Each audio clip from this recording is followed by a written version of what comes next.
More PS5 details. Yay.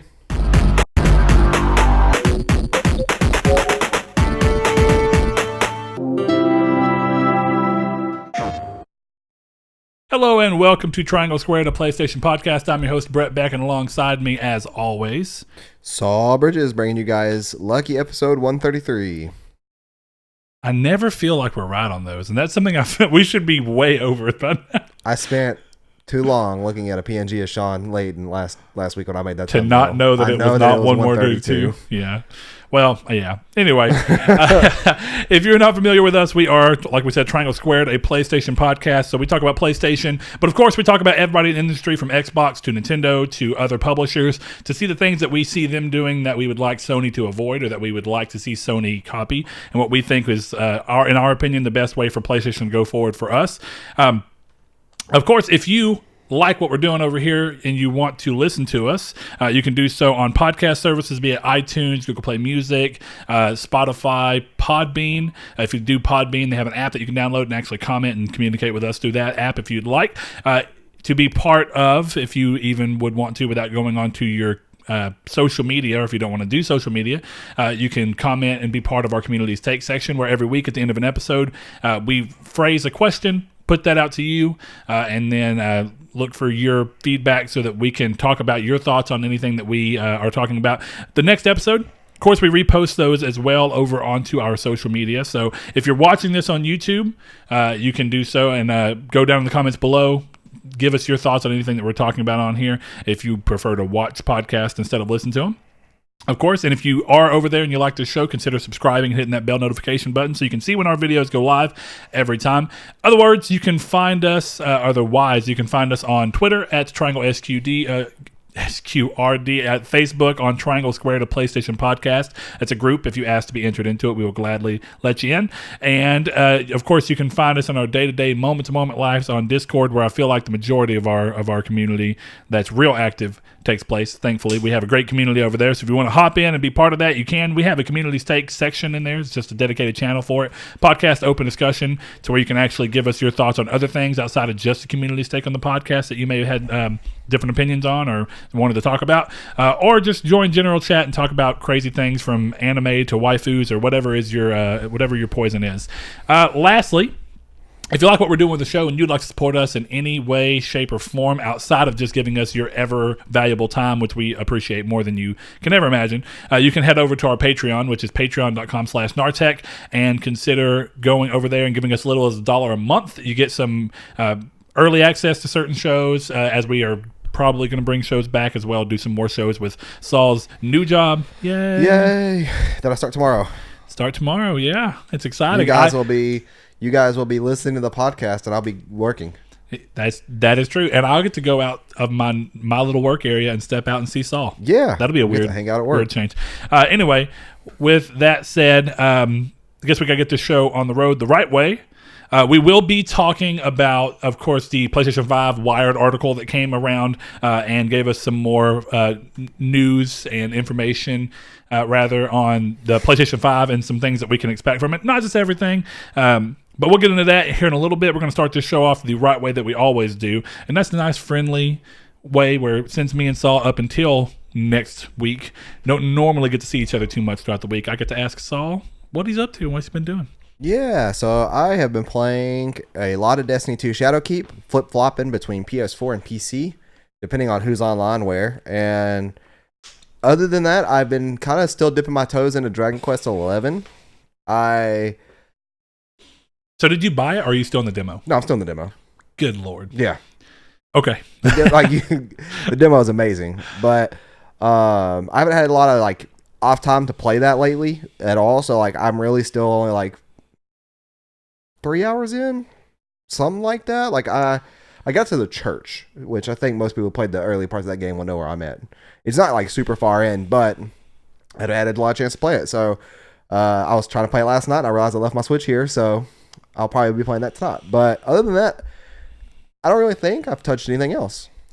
On Destiny, you're talking about how you're switching between PC and PS4 depending on who's playing and at what time and whatnot. Yeah. Now that we have the announcement that we are 100% into, at least for the PS4, very likely for the PS5, crossplay being just a full-on feature with PlayStation. How likely do you think it is, and when would be your estimate to see that we get actual Destiny crossplay for at least PvE with maybe more control on the PvP side? I would probably say mid next year with limited, like what you're talking about. With PvP for sure, PvP no. Just because of the amount of, like Bungie is working on everything else that they're working on right now. I don't know if they're going to have a team dedicated to take the time away to work on that. Depending on how hard it is. Yeah. That's something that we're not, And they told PlayStation a while long ago that they're ready to go. So I really don't know what they have left to do, if anything. I would think that they would have maybe already engineered something for this, but at the same time, it's maybe they never did because they never thought they really would ever have crossplay. So it's kind of hard to tell. Yeah, it is hard to tell. I mean, with a feature like that being in beta, a beta normally does say that this will be something that sees a full release. So I could see them in the process of doing all this cross-save work, going ahead and making sure they have everything ready to go for PV or for crossplay for at least PvE. Yeah. If not, maybe even as far as a solution for how they'd want to handle PvP. Yeah. But, I get what you're saying, but at the same time, I feel like cross-play and cross-save have got to be interlinked enough that they probably had the foresight to go, there's a good chance that we'll see this expand out into a full feature potentially soon. Yeah. Might as well go ahead and put it in the framework. Worst case scenario, we use it for PC and Xbox. I don't know. That one's interesting to me mainly for the fact that we've talked about a lot. If crossplay hits, the chances of me playing Destiny on PS4 are still pretty high, if I'm being honest, just from a sheer easy access. Yeah, I mean, I don't know why I can't think of the word easy right use? Now that I would use. Convenience accessibility factor. Convenience factor. But, and that's just where I tend to spend a lot of my time on. But the allure for the PC adding 60 frames per second, how much better the game looks on PC since I have one that can easily play the game at that pace, and then the 60 frames per second, there is some allure to that. The one thing I worry about the most is that if crossplay becomes a thing, what do they do to handle voice chat? When you're cross-playing between PC and Xbox on games that are compatible like that, you have the Xbox Live launcher on PC. It just acts as an interstitial between the actual console interface and the PC one. And that would be up for Sony to make an app for that. They could, Sony could just install or have a Discord app for their PS4. Yeah. I mean, they could do a lot of things with PS Now becoming a thing and the ability to play some of these PlayStation games online with PS Now. It seems like there would be a real reason to introduce some form of voice chat into PC. But would they give the same excuse they gave last time for like Minecraft of we have to be responsible for who's using our voice features? Yeah.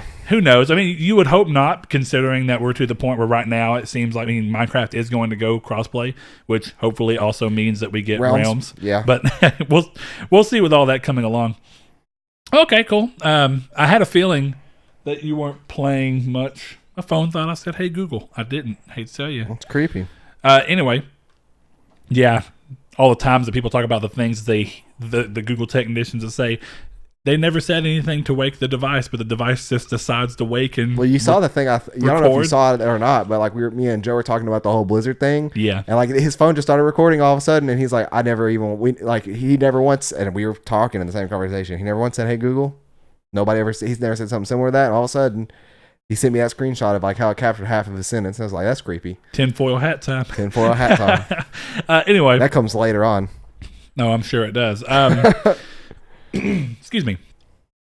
But yeah, I had a feeling that you were playing that because when you came over the other day, it just seemed like whenever you were pulling your Switch Lite out to let me borrow Zelda, that was just kind of like, oh yeah, I haven't played this in a bit, which I had a feeling, Yeah, I was actually impressed that my Switch Lite was still on and in the middle of Dragon Quest XI when I turned it on because I hadn't played it since probably Wednesday. Yeah, and the battery improvements from that over the original Switch. Yeah. I know that my original Switch, whenever I had it, I feel like, as opposed to my Vita, which I will not touch for 2 weeks at a time sometime and go back to, and it's charged with at least half a charge in my game. Yeah, Vita definitely has better power saving options when it's in sleep mode. The original Switch, I feel like if I didn't play it for a week, it was dead. See, and I mean, I don't think I ever had that problem, even though I would just throw it into sleep mode and then I would play it the next day, but I didn't feel like I lost significant battery life. Well, no, and I mean that I wouldn't touch it for a week. And it's just that it's the expectation set by one thing. So when you're so used to just putting your Vita away and just letting it go for 2 weeks without anything, and it didn't affect the charge almost at all, and then you come back to the Switch like 5 or 6 days after you last played it, and it's not even turning on. You're like, oh man, big change. Yeah, I can see that. I think the new Switch. I'm going to test that out when we're done recording. I want to go in there. I haven't touched it in a week. It's not in the case though. It's in the dock. So who knows? I was going to say I'll go and see since I haven't touched it in about a week and a half or 2 weeks since I beat fully Astral charged. Change. So you could at least throw it in the case. It'll be fully charged. So that's. See? Yeah, but I intend to start playing it soon with Zelda.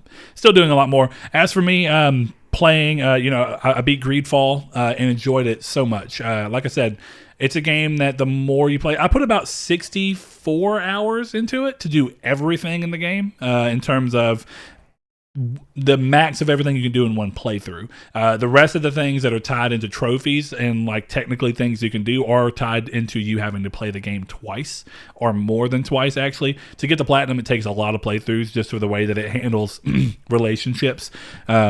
As far as I was able to tell, you can't, once you're in a relationship in that game, you don't really get out. You're just in a relationship. That's creepy. So, but it also makes sense. Yeah. You will never leave me. Yeah. But I think it makes sense to an extent of it's not very easy to get in a relationship in that game. You've got to do a lot of stuff for this other person. You got to talk to them even when there's no reason for you to talk to them and go through optional dialogue. And eventually you'll kind of get to a point where they feel comfortable with you. And eventually they'll talk to you and say like, hey, are you feeling like I'm feeling? Let's meet up for a hookup. And then at the end of the hookup, it's like, so are you feeling this? Are we a relationship or was just one time fun? And, it's interesting. So going through and doing it again. Didn't you beat it this week? Yeah. Okay. Yeah, That's what I thought you said. I thought about picking it up, but I'll probably save that for like one of my weekends off. Yeah, your time management's going to be very different these days. Yeah. So we're going to see what that does for you. But I do think that you'll enjoy it. Definitely for what it is. Like I said, it's a genre that just does not get very much attention these days, pretty much at all. And when it does happen, it happens in such a big, grand scheme, AAA way that you almost have to do it for people to make it justifiable. From a monetary standpoint, you've got to do like the Skyrim thing where you introduce the ability to play the game with something to do for endless eternity. Like whenever you played Skyrim and it offered the Radiant Quest system. Where and that's present in Greedfall? No. That's what I'm saying. Okay. Greedfall is a game with a finite cap. Okay. Eventually, you're going to do everything in the game. And that's it. And it's not even that massive. It's like 60-something hours, 70 hours, depending on how much exploring you want to do. And it could even be less if you don't want to do that much exploring. But my bigger point is, when you look at a game like Skyrim, it almost, do you remember the campaign to sell a game like that was you had to have over 100 hours of content, and then even after that, the game would continue to come up with quests and things for you to do, so you could just keep playing it. Yeah, endlessly. even though they're all like just wacky quests. Yeah, and they're not really good. A Radiant Quest system is just an AI that's coming up with crap for you to do. Yeah. But the game is technically giving you some form of motivation or, whatever is required to just be like, oh, well, at least it's an official quest as far as we're going to say. It's something that somebody has asked me to do. And you see, like, The Witcher, of course, is got more content than damn near any game I can really think of this generation, just because of the way that it handled its world building and its DLCs and stuff. It's a game that is all about playing it for 300 hours. Whereas Greedfall is like, well, we're an RPG and we do a lot of the things that these games don't do because they're trying to be mass appeal. Right. We're going to go down into a little bit more of the nitty-gritty of role-playing, and I appreciate that. Like I said, it's a game that it goes back to my thing, what I've always said about AA and where it exists in the market is really important because it lets people do games that AAA games can never do because of the cost of AAA games, making you want to risk avert as much as possible. And that risk aversion ends up normally manifesting itself in simpler mechanics, the removal, and you'll see it in a lot of series over time, like how Far Cry went from being a relatively popular series, but then with Far Cry 5, it became a massive success. Yeah. And Far Cry 5 was the first game in the series to have taken away major things that the Far Cry games series was known for. The towers, which is a big thing that they took out. Of course, the way that you handle healing yourself and the little animations that come with it. Towers were technically in Far Cry 5, weren't they? No, they weren't. There was one in the very beginning that was a joke to play on the fact of, don't worry, you're not going to have to do that a lot. Okay, the game essentially I remember, says that's that. the one I remember, yeah. So, and I don't mean that that's necessarily to the better or worse. I think depending on who you are, that definitely has some sway as to whether you enjoy the game more or less. And that doesn't mean that you can't enjoy the series. It is showing that when you want a game to become a massive success, you normally have to do this lowest common denominator setup, where it's like you make it pretty fun for the largest group of people instead of really fun for a smaller group of people. Yeah, and that makes sense. Whereas some of the detail that Far Cry 2 had, and you saw it happening slowly throughout the whole series, but some of the things that Far Cry 2 had of jamming your gun and having to go through and how ridiculously realistic the game was with allowing you to chop down trees with your bullets and stuff like that to a fine tee. These are things that a very small group of people really appreciated, and Far Cry 2 is very well remembered because of that. And Far Cry 3 kept some of it, but as the series just kept going, of course it eventually had to lose it to become the big, massive success that Far Cry 5 became. So I appreciate that. And if you get a chance to play Greedfall and you like that style of game at all, like even from a setting standpoint, I'd say give it a try. If you've never played an RPG, it's a pretty low price of entry, $50. And if you go to Walmart, you can get it for about $40. Did you get it from Walmart? Yeah. Oh, never mind. Never mind. I can't play it anyways. But I'd let you borrow it, but you can't play it. I would love to let you play it with no cost involved. You know what I mean? Because the only time I can play a disc game is if I pound the top of my PS5 until it plays, and then every time that doesn't work. Yeah, and then you risk the system just going rah rah rah rah and eating the disc. Yeah, or whatever damage can come from that. But all right, we're gonna get this show on the road, and we're gonna go into our community's take section that we always do. So our community's take question. Thankfully, El Chabib reminded me to put it out, as I have been a little neglectful on that. Sorry, but thankfully I got it out there. And it is, with crossplay fully supported, the push for PS Now, and the way Sony is going about their messaging lately, does it affect how you see the PS5? Are you more likely to buy it with these features being more aggressive, or has it had no effect on your purchasing plans yet? And now this was an interesting community's take, because this comes... we said it at the end of last episode when we were positing that a lot of what PlayStation's doing right now is laying groundwork for the PS5, and I think that what we got was validation this week with the Wired article coming in, because of course Sony would not do those big three announcements, bam, bam, bam. Even the announcement of, and I forgot to mention it because it's a rather smaller announcement, but still cool, that PlayStation has a built-in, Xbox has had it for a while, but PlayStation has a built-in tournament feature where you can go through and plan tournaments and set them up, and it goes through the brackets for you and stuff. Yeah. As far as I can tell, that's what it is. But anyway, it's a series of big announcements. And then you have, this week, we hit with the Wired article, which is all about next-gen PS5 and whatnot. So I thought that was great. But I do want to see what some of the people had to say, because a lot of these answers came post the announcement of the PS5 extra details. So I'm curious if they were influenced by that any, or if they looked at the question just purely off of what I was talking about. And I don't blame them either way. It's curious to see how it'd go. But since LTB was the one to remind me, I'm going to hit his up first over on Discord. He says... not from his perspective, in terms of he's not more likely to buy it or anything, I think is what he means, or if it has had an effect or not. He says, especially with the recent news about the PS5, which is the news I was talking about, it makes me excited for it. My PS4 is starting to show its age with games, and the menu taking more time to load than usual. It's probably on its last legs, so I'm excited to get a better... souped up PS4 Pro. With games compatible to a great extent on the PS5, I would just continue enjoying the games and my ever-expanding backlog without feeling like I will miss from the console experience. Of course, he's mentioning the backwards compatibility, which there's a little bit of news on that we'll get into in a second, but he teased it here. There has been a little bit of talk about maybe not every PS4 game working, but it's also a very vague statement, probably to cover their butts. But he says, we'll pre-order the console for sure, especially if they offer it through their website, which I think goes back to the Sony store we were talking about. So appreciate that, El Chabib. Let's see. We have one over on Facebook from Mr. Josh Shoup, longtime listener and good friend. He says, only thing that matters to me at this point is I want to know when we can pre-order the system. I have never been able to buy a system on day one, and that's because I've never been able to afford it. I am now in a job/career in which I can finally do that. And Saul, I think me and Saul may be on a somewhat similar standpoint. What's the first console you were ever able to buy on launch? Or were you, and I'm not really aiming. As a kid, did you ever get your parents to buy you a console on launch, and would they ever do it? Mine did not. Closest I got was a couple of months after the PlayStation 3 came out. I managed to convince my mom to get me one. What was the Nintendo 64 launch day?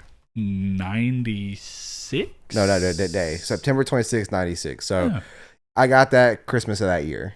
So that's so the not closest, far. Yeah, that I got it. Yeah, and you got the Xbox One probably about 5 months after it came out, right? Like 2 weeks.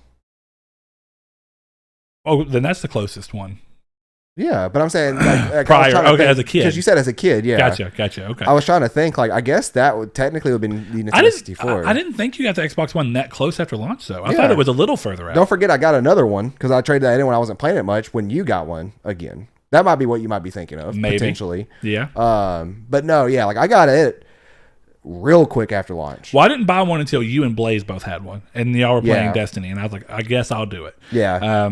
Either way, because I actually remember the circumstances I came into money, or how I came into money. That was from my very first real bonus at work ever, and I was like, this is a good bonus. It's kind of similar to Skyrim, where I could take this bonus and then some of my actual money and then buy this system. And then I won't eat great for a while. And I did that. So then, like, Walmart has these little, they're not super bad when you're hungry, but like they are, it's frozen dinners, but they're like green in packaging. And they're like a plastic container with just a piece of paper wrapped around it, like a cardboard around it. That says something. And they have like these really spicy chicken Alfredo ones that are really good. And I got like 10 of those because they're like 88 cents. And are they really good for what they are, rather? Yeah, for what they are, pretty much. When like I said, when you're hungry, is it Marie Callender's? I think so, yeah.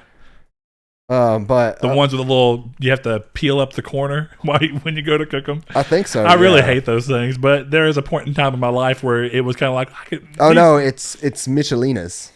Okay. It's the ones that are paper. They're not even, the whole thing is paper. No, these had a plastic bottom. Then I might be remembering wrong. It might be the Marie Callender's that are all paper. Yeah, spicy chicken Alfredo. Then we're good. Oh boy! All right, the first console I ever bought on launch was a PS4 myself, the original PS4. I had managed to save up enough money. I started saving as soon as February announcement hit, and I was like, I will have this. But the first system ever, all inclusive, was that I ever bought launch day was Vita, and that was a really interesting feeling because not only did I technically get it at launch, I got it a week before launch because Blaze and I both decided to pre-order the Founders or whatever it was called, first week bundle, I think is actually the weird name for it. PlayStation Vita first week bundle, which came with a great case and stuff. It came with a sleeve, the memory card, the earbuds. Yeah, it was a bunch of stuff. They actually made that bundle separately as the starter pack for it too. Which is later. No, it wasn't much later. You got a sleeve in that one though. I know what you're talking about. And mine, the only way that you can get my little case that mine's still in was in the Founders Edition that I had. Mine's like a hard case with it's leather. Oh, okay. And zip. It was exclusive to that, and I love that case. I thought you confused me because I thought you were talking about another kind of sleeve or something. Yeah, no. And then I ended up ordering the one that I have on my Slim way later when I bought my Slim. Yeah. Anyway, picking up more on the community stake. Excuse me. I'm going to get one from over here on Twitter where we have Mr. Steven Spooky Fox. He says, no effect on my plans personally. I'm a day one regardless. I do hope Sony doesn't try to expand into the cloud gaming market any more than they have. I've always felt they succeed when they double down on the, quote, best place to play, end quote. And, I actually offered him my agreement to that.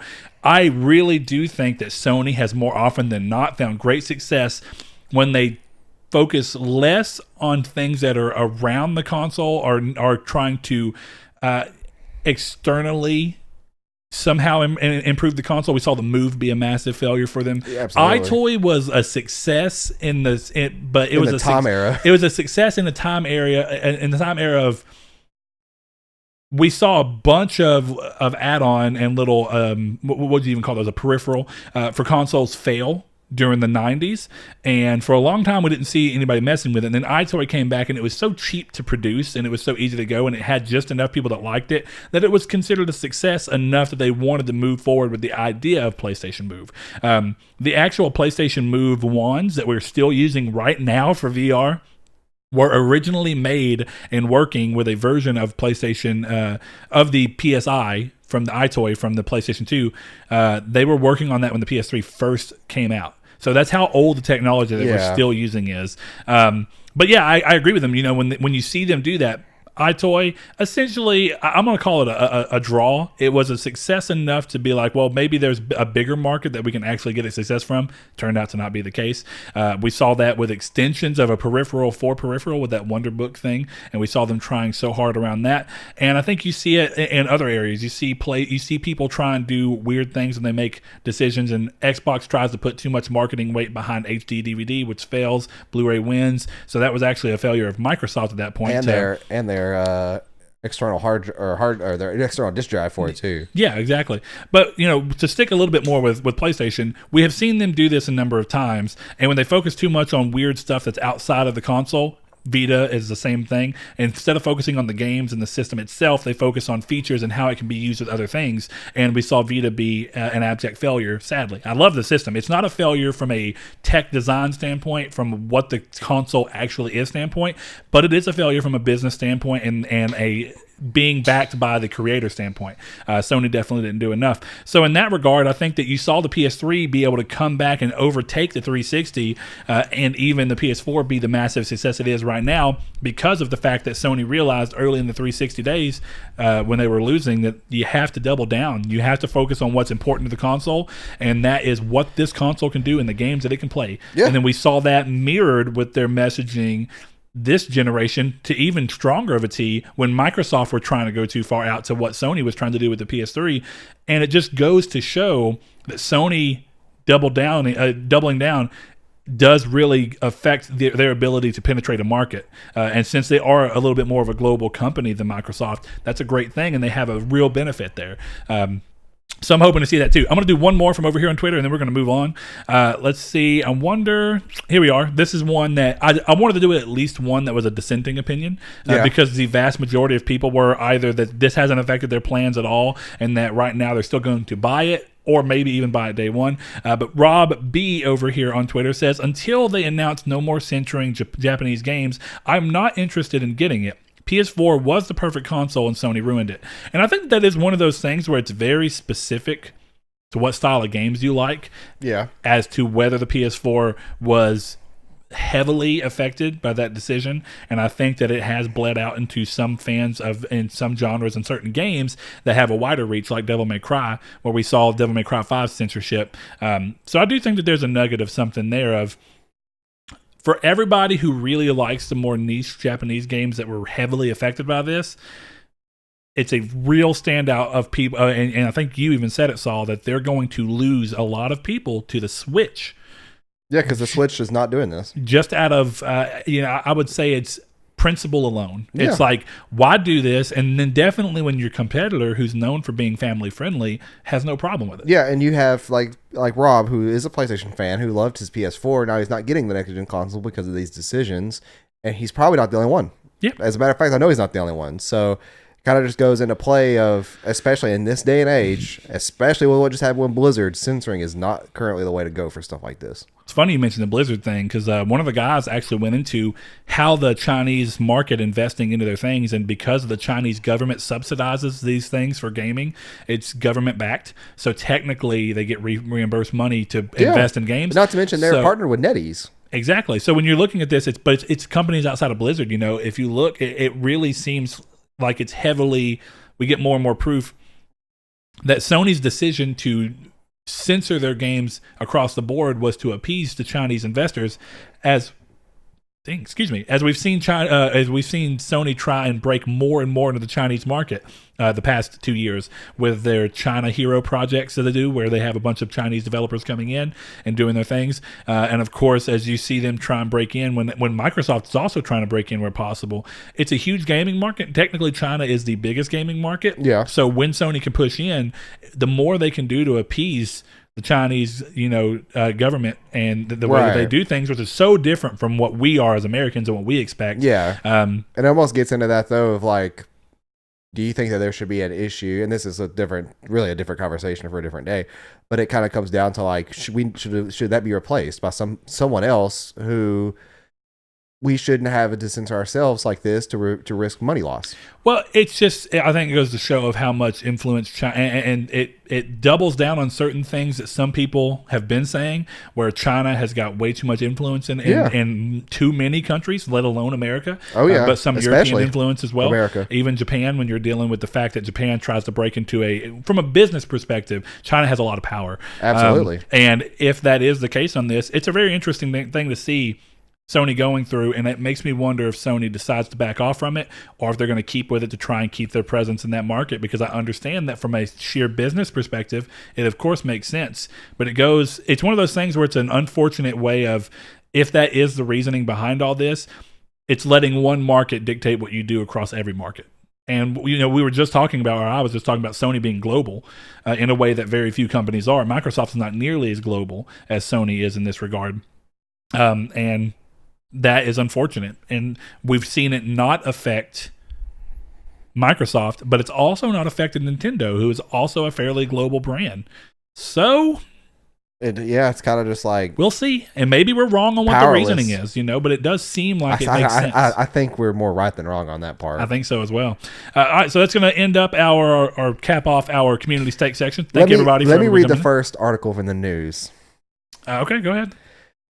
Death Stranding's PS4 bundle listing on Best Buy shows the complete product packaging, and if this is accurate information, then Death Stranding stands as a rather smaller open-world game in the wake of Red Dead 2's 100-gigabyte install, Final Fantasy VII Remake's 2-disc setup hinting at a rather large install, and even more linear-like games like The Last of Us 2 requiring 2 discs in order to reinstall. The product art has the game coming at 55 gigabytes, nearly half of that of Red Dead 2, despite Kojima insistence that the game will take a lot of time to beat. And then it goes on to say the disparity of this game size is interesting. So I put those notes in there for when I'm doing the news. You get a little behind the scenes here. I put those in when I'm doing the news, and whatever thought that first comes to mind when I'm doing the news, I'm like, I'll make sure to kind of, it spurs the thought in my mind of what to say, that is weird. When you have a game that's literally way more linear, like The Last of Us 2 coming in at that big, and then you have a game like this. Because it's Silent Hill. So that's the thing. It's like that's where the tin hat come back in. When you said the tin hats were coming in later in the show, I already knew. That's why. You look at that game. Look at how great the game looked for the size of the world it was in. That's only because that part of that game only happens in one real small instance. That's the dream. So you think everything they've shown of Death Stranding is some weird elaborate? I think it's part of the game, but I think it's like a dream sequence that happens within something. Either that or it's completely fake. It's just it's like what was it? Oh man, it was Moby Dick style intro to Metal Gear Solid 5 with the whale. Oh yeah. Which is why actually in the very beginning of Metal Gear Solid 5, your character Snake is called Ishmael. Yeah, Ishmael, but yeah. Or Ishmael, yeah. The thing about that comes down to me the most is that as fun as it is to sit here and be ridiculous and positing that this is going to be, continuing that long running thing that you've had. And I know it's a joke. If it's real, it's like 50-50. if it's real, do you know how ridiculous it would be that if it's entirely fake? If it's entirely fake, do you know how ridiculous it would be for them to make playable sections and demos, and how much money they're spending to put a marketing face out there that's not real? I would think that they would have to have that at some point in the game, or like as something, maybe like a prologue. Because false advertisement would come into play. Like as a prologue. That was what I was going towards. Or maybe like Death Stranding is a 3-hour game where Silent Hills comes in right afterwards. Is like maybe that explains credits how the world roll, ends. and then it says, and then it comes up and says Konami, and you're like, what? Well, here we go. So Death Stranding is after the world ended, and it ends with Sam dying, which is what we could go with. And then what we realize is like, no, this is a dream having by the main character, and the world ends because the baby that he killed was the Antichrist. So I love that your dedication to this theory is fantastic. Or not even the theory, because your theory changes from time to time, but your dedication to the one through line that it's always that this game is in some way, shape, or form Silent Hills. Even when I beat that game and it's not Silent Hills, he pulled the wool over my eyes. It's something else now. You're going to be looking for the smallest things of like that hinted that the sequel to this game is actually going to be Silent Hills, and then you're going to restart the process all over again. I still find it weird that the radio was put into Metal Gear Solid 5 too. Like, it's kind of unusual for that to be in there, but I guess it was a cool Easter egg. Yeah, I mean, Easter eggs are Konami-owned properties. Yeah, Easter eggs are pretty interesting. If I'm not mistaken, wasn't there something else? Knocked Loose just did a song with that in there. That's what it was. Which is weird. That you were talking about, yeah. Which is weird because they had to get the rights from Sony to use that song, and Sony doesn't own that. That's a record label made by Sony. Sony had to get the rights from Konami. Yeah, to play that song, and it's or like whatever, to use the vocal recording. Yeah, so. I'm not weird. Look, there's plenty of weird stuff to go off of, but it is weird. I know Corey's in the same boat with me. So look, going back to the heart of it, I am curious what you think. You know, when you have all these games that are that big, why is this game so small? I just told you what I think. Well, I mean, tinfoil hat off. If this is the real game, I hate that Kojima's always so vague as well with quote a lot of time end quote to beat. What is that? Yeah, like are you telling me that an open world game is going to be shorter than The Last of Us 2? I mean, maybe. I don't know. God of War's technically not open world, and it's 40-something hours, depending on how you played it. I could see this game being open linear. I could too, but he's insisted on it a number of times that it's an open world, and that's we've part seen of more why, than one environment. Because I was gonna say maybe it's the same environment, but no, we've seen a foresty area. Yeah. Well, and if I remember right, part of what he was talking about is that's why that he landed on the engine from Horizon, the Decima engine, because of the fact that it's so well. Or it's so well tuned into open world games for the PlayStation. Yeah, you know what I mean. And part of it's that games are just getting so big. I think mostly because of PS4 Pro support to a big extent. The game has to have the stuff to go in and work there. But the game is large even if you play as a normal PS4. It makes me go back and look. I'm going to look real quick. I have the information somewhere, but I'm curious as to what Horizon Zero Dawn's install size was, because what it may be is that like you may have a fantastic, you may have somebody who really understands how to compress correctly, and ends up getting you a thing where it's it looks like it's 41.79 gigs. 41 gigs. That's not bad. That's pretty big size, but it's also 2017, you know? Yeah, yeah, for sure. So it makes you wonder, that game that was one of the earliest shows of the PS4 Pro and what it could really do, and I think it was one of the earliest examples of a game that was very well optimized for it. But it's still it's quite a small game when you have all these games coming out that are, and it was a long game. I mean, it wasn't a short game. Yeah, no, yeah, I mean, it was, I would say you could probably beat it in around 14 hours, 14 to 18. For Horizon? Yeah. Man, I guess because I always play those games with doing the extra stuff alongside. I got the platinum. I feel like the game was like 25 hours. I got the platinum. Which is still not a massive long, but. Well, yeah, I got the platinum, and I felt like the game was maybe 23 to 25 hours, somewhere in there. In my mind, I thought the platinum took me around 35 hours. No, I don't know. It's been a long time. I did everything as I went, so that I only had one trophy at the end, which was the armor. Yeah. Once you beat the game. Yeah. But I think you messed up on a trophy, didn't you? No, I didn't have to rebeat anything. Oh, it was Hellblade that you messed up on the trophy for, wasn't it? Okay. Those games are like in my mind so close together. I never follow trophy guides first time playing through a game. That's what made me mad, because like you're talking about the one thing you missed, which was like, all you do is go like around the tree over there, and it's right there. And it's just one of them. Yeah. And I had to play just to get one of them. Right, but it was like 2 hours into the game, wasn't it? Yeah, it's pretty early on. Well, I say that. Wasn't that game like 3? The game was about 7 hours. Was it? Okay. Yeah, it was medium length. It was around the same length that everybody says the order was. Anyway, next up, while we're still on the topic of Death Stranding, we also learned that its review embargo will lift for those who are wanting to see what critics have to say before they go buy the game. You can expect reviews to hit starting November 1st, which is actually surprising. That's 7 days before its November 8th release date, which is, I say surprising, because in comparison to Concrete Genie, which just came out, its review embargo was literally launch day, and we see games be normally 2 or so days before launch, if not on launch. I rarely think that there's something to hide when it's launch day. Yeah, but this is telling me something completely different, where it's a week out. Yeah, that's rough. Weird. Yeah. Like that's either going to be really, really detrimentally good for the game or bad. Is that a testament to the length, though? You know, when we were talking about in the last question, he says it takes a while to beat. Well, it's part of that 7 days to ensure that all the reviewers have time to adequately beat the game. No, because I'm sure they'll get it. I'm sure that they will receive it a determined time to beat before the embargo lifts. So yeah, it could be out on time. But I'm still saying, when you think about that, I guess I'm conflating the fact that it'll take them a while to beat it. It doesn't really matter when the review goes out. Yeah, the review should go 7 live. days before. Or he expects reviews to go live 7 days before. So then he'll probably send the game out a week, 2 weeks, 3 weeks beforehand, possibly. Yeah, that's a very odd one. Like like something he could determine, like, yeah, they can beat this game in 2 weeks if they focus on it. I wonder if there's any wiggle room of like, well, you can start putting reviews up on the first, but in case you are wanting to wait a little longer because you haven't beat the game, or because it's a weird game and we want you to make sure that you're, I'm sure it makes me wonder if that's wiggle room for people who play the game and go, I need a couple of days to process this before I write about it. I don't know.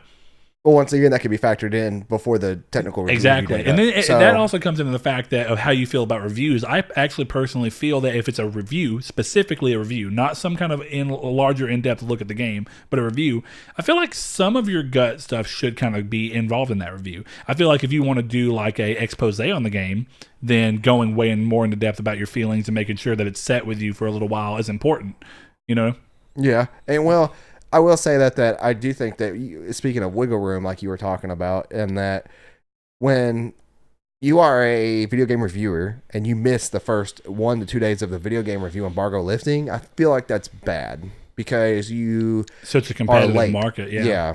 And I feel like that Kojima Productions would see that. No, I mean, it's hard to keep track of all the reviews that come out, but who knows how many people he sends out copies to, and they may have a deadline. Well, and it's Sony technically who's seeing it, but yeah.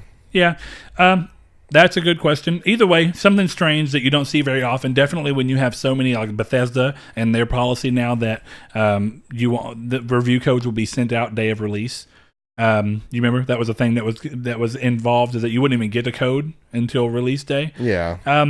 Very different to see, but real interesting. Gives people plenty of time to really parse through reviews to make sure they want to buy a game. I guess that's the one benefit they have. But moving along, PS4 firmware 7.0 finally dropped after a long beta period. The full release extended remote play to all Android phones following the feature coming to iPhone earlier this year. And in case you remember, the Sony Xperia line has had it as an exclusive feature on Android for years prior. Going all the way back to... Nobody buys Xperia phones. I mean, they buy them. I don't know, not in huge numbers by any standard. I mean, that's just being honest. Ryan uses Xperia phones. Does he really? Yeah. Yeah, he uses Sony branded phones. They're good phones.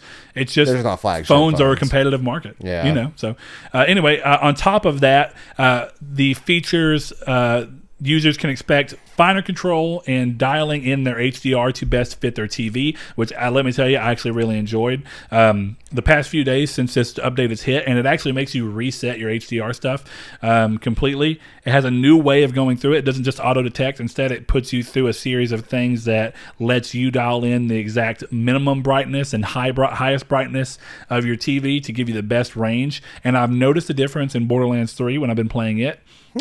Because it's a very colorful game. Yeah. So, yeah, I was impressed. That's a good thing. There's been a lot of games that are HDR specified, and even though my TV is very expensive and has great HDR, certain games still have problems with it. Like Assassin's Creed Origins still had a lot of blowout because it just wasn't set right. Yeah. Then you have games like Red Dead. It goes to show that HDR is not something that developers have a full grasp on yet. Some do, some don't. It's like 4K was 2 years ago. Yeah, it's like Red Dead launched with HDR that wasn't even actually HDR. Yeah. And they had to go back. Wasn't it just contrasted differently from the base game? It was some kind of... It did some in the colors, but it wasn't technically considered HDR, so they had to go back in and rework it completely, which is interesting from a developer and a publisher and a series as big as Rockstar and Red Dead and all that. But anyway, keep going on to the features. It bumps the max party size up to 18 players from the original 8.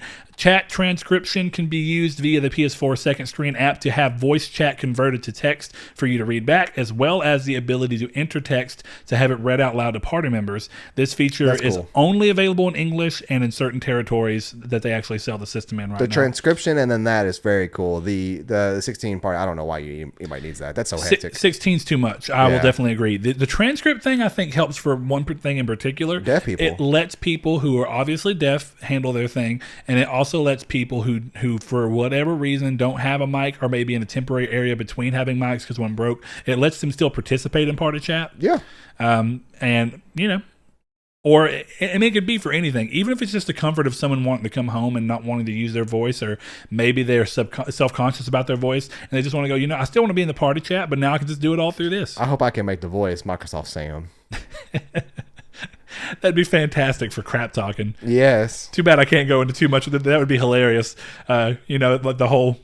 It'd be great to see if it would do the swash, swash, swash. Yeah, the Rafflecopter. Yeah, I would love it. Anyway... let's see. With audio quality in voice chats is supposedly also improved, and general network connectivity is improved as well. Lastly, this comes alongside the announcement that many of you have probably seen directly from PlayStation. It gets sent to your system as a message. Facebook integration is no longer supported on the PS4, which affects some of the friends list and share features that have been available on the console since launch. PS4 and Sony and PlayStation rather have not said anything that would allude to the fact that it's coming back, but Facebook says it's a short contractual gap, that they will have a new contract soon and that the feature will be coming back. Who knows? There's some speculation over what it's about, and I don't for sure want to say that. There's some people saying that it's because Sony doesn't want to give all the user information that Facebook requires for Facebook. Good on Sony if that's the case. If that's the case, I agree with that as well. But we don't know that for sure. So if it comes back and you're one of the people that used it, hope that it comes back for you. Otherwise, if it comes back at the risk of more of my personal information going, I personally don't want that. But who knows? I mean, I have a Facebook, so I guess I can't say anything too much. But I'm not on it so much that it really matters. That's kind of the way I balance having a Facebook. I'm hardly on it. They're not going to really learn anything from me on it, besides the fact that people talk about Facebook being able to listen into your general conversations. And that's a real question of whether it happens or not. Most apps do that, if not just the normal phone doing that itself. Sure. Next up, PSVR celebrates its 3rd birthday today, actually, specifically. Originally launching on October 13th, 2016, and going on to become a market leader in the VR space. Sony have a huge sale going on right now over on the PlayStation Store, with big VR games discounted up to 70% off. So if you have a VR and have been looking to get some games for it, there you go. Go do that. I think that there's also some sales on the hardware itself. I don't think they're that steep, but I think there is some in case you've been waiting to get into one. Next up, Doom Eternal, originally intended to launch November 22nd rather, this year, has been pushed back into the very crowded early next year with a March 20th release date. This delay is naturally for the team to have extra time to bring the game up to the level of polish that fans expect and ensure that the game launches in its best state. I actually think that this is a mix between a good thing, because it lets the game be delayed, and it probably really needs it, otherwise they wouldn't have done this, but it just pushes it back into a time that I think is way less competitive for it. It was one of the only games in a not that competitive area this late this year, and as far as I'm concerned. Yeah. And now it's getting thrown in with Cyberpunk, which absolutely is whether or not the game ends up being amazing, its launch day sales are going to be great just off the back of The Witcher. Yeah. And then from there, it may Animal end up Crossing. being you have Animal Crossing, which I do think is one of the actual examples of Animal Crossing actually probably exists to do the best on its own because it's so different. Yeah. And it's only for Switch, so you kind of have a mix of those things. But you have Final Fantasy coming out early that year, and that's a big game that's coming out at that point in time. Final Fantasy VII Remake is I thought that, you're right, that is March. March 2nd. I don't know why I kept thinking February. If I'm not mistaken. Anyway, it might even be March 20th. But it's definitely March. That's the new February 22nd. I know, man. There's so much stuff coming out in that point, and I genuinely can't even remember everything to tell you, but it's a massive window. I think there's some talk of Neo 2 coming out around then. There's just a ton of games that have moved into that time period, that time slot. And I don't understand how it's going to work out. I mean, The Last of Us 2 is obviously in that time slot. Very similar, very close. It's crammed up months. And they're coming late. So they're dealing with the fact of people who do like all these games are going to have a drained wallet. Yeah. I know I sure will. But I'll deal with that in the moment. Next up, Need for Speed Heat, on the other hand, has gone gold ahead of its November 8th release, alongside Death Stranding, same day. I actually think that's another example of Death Stranding and Need for Speed Heat being so different games that them releasing on the same day is almost a non-issue. Yeah. Because honestly, if you are interested in them both, you can buy them both, and I can see there being equal real estate for you to play them time-wise. One is a very serious story-driven game, and one is a game that has a story, but it's really just to give you a window into racing, which is what people want to buy that game for. So anyway, congrats to the team over at Ghost Games for getting the game ready to go. I, for one, am excited about it. I like racing games. I hope it's good. Could suck. I hope not. Yeah. That's where I stand. I like that they at least have got a good spirit about it. Whenever they went up on Gamescom and joked about the "I said right now" thing, that I like that. I appreciate it. I didn't like it in the trailer. Yep. All right, next up, with Monster Hunter World's Iceborne expansion releasing recently, the team has no plans of slowing down, with the first free update having just hit. This adds the Rajang, I don't know how you said that, monster, new tempered monsters, a new volcanic biome to the Gilded Lands, and more. More free content is planned for November as this game continues to truck on, with the announcement that it has shipped 14 million units, up 1 million units from its last count in July. I know that that's not a huge jump, 1 million in about a 3-month period, but that's really impressive when you have a game that's this far into its life cycle. Yeah. So good on them. Capcom has got a little cash cow in their hands. If they keep handling it with the same level of respect and care that Iceborne seems to be, where so many people are so excited about it being essentially a sequel that just happens to be an expansion. Yeah. If they keep handling it this way, they have a very good cash cow that hopefully they're not abusing. It just ends up being one of the coolest games as a service out there. Yeah, I really agree with that. It's very rare that you get a game that works this well in that thing that we've seen, at least so far. Yeah. Definitely with the way they handle free content. It happens so often, and it's just kind of like, okay, this is cool. And it's always like in a cool Capcom vein, like Devil May Cry and Resident Evil 2. Or even things like the crossover events they've done. Like, if I'm not mistaken, didn't they do Final Fantasy 14? Didn't they do an Assassin's Creed crossover as well? I don't think so. I not off the top of my head, that doesn't sound familiar at all. We dipped out of the game so hard, but I do think that there was a Monster Hunter World Assassin's Creed event. I actually stayed just a little. There was. I actually stayed a little bit later than you. Yeah, you did. Much. You did. Like a month or two. Yeah. Anyway, next up, after... Oh, actually, I skipped one, but we're going to go back to it. Continuing with its partnership with games, Stranger Things and Netflix, alongside Rocket League, have announced a crossover for the game during their Haunted Hallows event. This free event includes the ability to earn candy corn to unlock Stranger Things-themed items for your car. Goes live October 14th, which is tomorrow, the day this episode goes up, and runs until November 11th.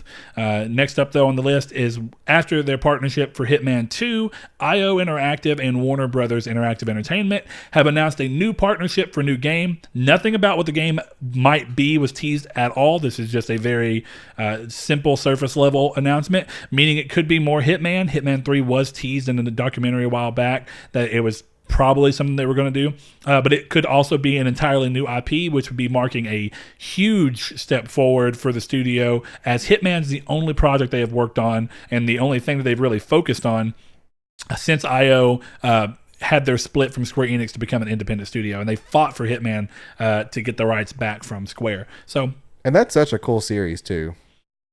I saw a video, and I'm sure a lot of you have seen it by now. The jet ski one? The jet ski one was fantastic. Agent 47, didn't know his thing? Yeah. Anyway, he walks up, and he's carrying a briefcase, and he's wearing, like, beach clothes, like a pink button-up shirt and some shorts, and he's just walking, and a guy on a jet ski goes off, and he throws this briefcase at him, and it just follows the guy like a heat-seeking missile, and just keeps like 30 going. seconds. Yeah, until the guy finally comes back to shore, and happens to be right in front of the agent, and it just comes back and hits him and blows up. It was just hilarious. So I think that game exists in such a weird vacuum. I don't even say vacuum. It stands in a place where there's not a lot of games in that style of genre that it works, Yeah. I'm a little surprised that Square Enix were so willing to let it go. Yeah, and I really like that game too, because a parallel to that's Metal Gear Solid 5, with just taking in a situation and then just doing what you want in it. And the other game that I can really think of, but it exists a little differently because it is an open world, I do feel like that's the only reason that the Just Cause series has any real legs. Yeah. Is that it's a game that can be so ridiculous. There was I can't remember it to the T, but there was something going on where a guy had done... in at least in Just Cause 2, that's the only one I've played, that you could grapple to stuff and you could grapple things together. Yeah. And it would leave a tether. And guy had in Just Cause 4, he put a car and he tethered animals. I think it was bulls to it. And it just kept going. I can't remember how many bulls it was or cows it was. And then he put little things on it that are essentially like boosters, sticky bombs, jet boosters or whatever. And then he gets in the car and ignites little things, and it just acts as like a rocket on the cows, and it starts going forward. It's a sleigh. Yeah. And it was just ridiculous. But it's a game that I have no interest in for its actual story or anything like that. And the game tends to have a lot of bugs, which I don't think Hitman's actually nearly the offender for. But it goes to show that there's a love for a game that lets you kind of do whatever. When Hitman was free like a couple months back on PlayStation Plus, I still never played it. I played it. I downloaded it and played a little chunk of it. And I encountered no real bugs. Yeah, because it's more confined, like you're in a map every time, and they're pretty large maps from what I've seen. Yeah, it depends on the level, yeah. Yeah, but I mean they're large enough and they're populated enough. Yeah, they're very populated on some levels too. Yeah, so I think it works out. It doesn't ruin the flow or feel of anything. There's there's a fashion show level in one of those, like where that has like the catwalk and everything. I got lost in that level a lot. Like that level was pretty big. So it's pretty big, yeah. All right, next thing up, and this is good for Saul and everyone else, including myself. A little fun poking from Software director and Bloodborne creator Miyazaki stirred the pot around a sequel for the 2015 beloved exclusive by saying, quote, "Bloodborne 2, unfortunately, I'm not the one to decide," end quote.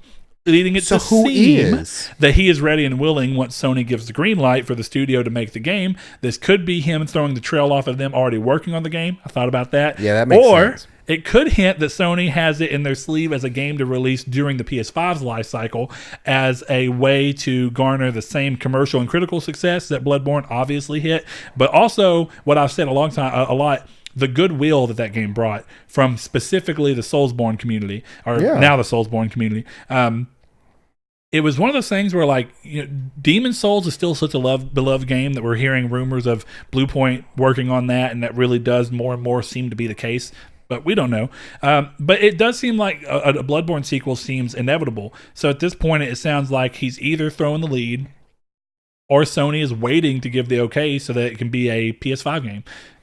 I would love it if it was a launch PS5 game. They still have. If it was a launch, they'd be working on it right now, which is definitely the thing. I would not expect Bloodborne 2 to be a PS4 game. That's essentially what I'll say at this point. No reason at all. Even after playing the Modern Warfare beta a couple weeks back, and if you are in the middle of that beta, playing a game or not, if you're just on the main menu and you hit your home button, the PlayStation becomes a laggy mess. Oh, really? I played the beta, but I didn't really. I didn't do that until I was ready to close the game. I went to the old way to go to my friends instead of the quick menu. And let me tell you, that thing came almost to a halt in some parts. And I'm on PlayStation 4 Pro. I'm really kind of curious as to how the performances of games like Last of Us 2 and Ghost are going to play like. So I can't even imagine what Bloodborne 2 would play like, because if Bloodborne 1 had frame pacing issues and frame rate problems that never got fixed, Bloodborne 2 would scare me. Fair enough. The other thing of that is that they're not the only developer for it. So I think it is one of those things where I don't think that it would happen this way. And I've said this a lot. It's always been the case that technically Sony could move forward with Bloodborne 2 entirely free from Software.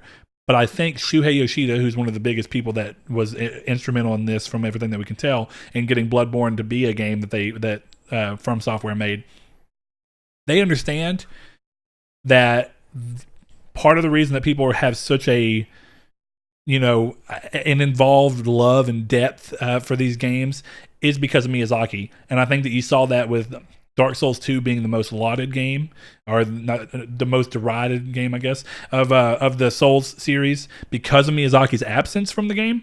And I think that even if it's not entirely true, I wouldn't be surprised if all From Software games moving forward say that Miyazaki's the director, even if he's not really the main director. Yeah.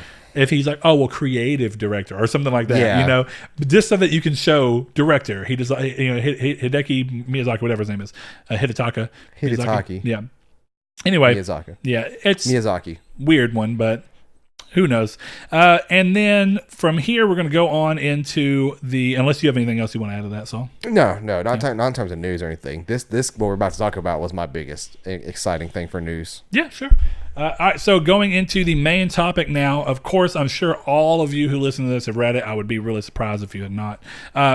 There was a article about, I think it was Tuesday, It might have been Monday, but I do think it was Tuesday or Wednesday, one of those two. I was very busy this week, midweek, so it's hard for me. They're all running together at that point. But PlayStation did the same thing that they did early this year, around March or April or May, whatever it was, when they talked about the next gen PlayStation, and we got the news about the solid state hard drive and a bunch of the things that they were wanting to include, like ray tracing and what ray tracing is going to be. And what they did here, why will it not let me leave this alone? Yeah, it's trying to get you to subscribe. Finally. That's what it was trying to get me to do on here. And then it says 3 articles left, get unlimited access. Yeah. Anyway, so this was, of course, an exclusive partnership with Wired, just like last time, bringing it on. There's an article that goes into this. And, of course, his first hit with a PlayStation blog post that said, hey, there's an article that went live today. And it was Jim Ryan. So our new arch nemesis, our new face of PlayStation, for better or worse, wherever you feel on him, he is the face of PlayStation for the Western territories. Yeah, that's just where we are. He went into a little bit of detail and stuff on there, but they linked through to the original article, of course, to give Wired the benefit that they were going to get from being able to have an exclusive story like this. So. We're gonna go through this article real quick and kind of talk about some of the stuff. One of the main things that they wanted to nail in first and foremost is the name of the console, and I get that. Everyone's been calling it the PS5. Yeah. Not once has someone said it's going to be something different than PS5. I don't think anybody expected it to be different either. And it hasn't. Unlike Nintendo and unlike Microsoft, PlayStation's naming structure has been cut and dry. The only time the PlayStation's got weird at all was with the Vita. Right. Literally, PSP is the perfect name for the PSP. It should have been the PSP DOS. It's PSP DOS. I'm actually surprised the Vita was not PSP 2. And I think part of that came down because of the fact that towards the end of the PSP time, or from the middle to the end, whenever the hacking became so bad, I think that there was probably a little bit of a thing of like, hey, for the investors and the other publishers, let's not name it after a system that was currently being jailbroken left and right for free. Yeah, and people playing games on for free. And you see that mirrored in the fact that the Vita took forever to get hacked, actually, in a way that could play the games for free. And they still work against making that be the case. But, you've always seen them carry through with just a very straightforward namesake on everything besides the Vita. And there was no reason for us to think that this was not going to be the case. So, unlike Super Nintendo and Nintendo Entertainment System, Super Nintendo, Nintendo 64, and Nintendo GameCube, no real naming convention. The most of that you've seen from a naming convention that stuck with Nintendo was the Game Boy. With DS. Man, that was still only 2 consoles. Yeah, but all the iterations around it were. Fair, because you do have to kind of count in the new 3DS and stuff. But I really just meant the DS and the 3DS. DS Lite. DS Lite XL. Which is still the same system, I guess. It's not like PS1, PS2, which are obviously all different systems. Instead, it's Game Boy, Game Boy Color. Are you saying that the DS Lite's the same as 3DS? No, the DS Lite is the same as the DS. Okay, yeah, I see what you're saying. So the DS moniker was only really used for 2 console generations. Two technically, yes. But I'm just talking about which I guess is true of the Game Boy as well, right? The Game Boy was Game Boy. Game Boy Color was technically just a Game Boy with a color screen, correct? No. Did it have a built-in a bump in processing? Because, the games itself, you couldn't take a Game Boy game and play it on Game Boy Color and have all the color that would... Well, no, but you could still play it. Yeah. And actually, you could play, and this, I know this was true for at least Pokemon, you could play Game Boy Color games on the original Game Boy, they just wouldn't have color. Well, Pokemon was not a Game Boy Color game. Well, Pokemon Silver and Gold were. Yeah, Pokemon Red and Blue were. And if you put Silver and Gold into a Game Boy, you could play them. Okay, so they just wouldn't have color. I don't know if they're the same or not. I never really thought about that. Either way, so maybe it's not, because, we saw the Game Boy Advance after that, and then the Advance SP, which is still just so either way, we haven't seen that be a common factor. Xbox has for sure had no common factor with their naming.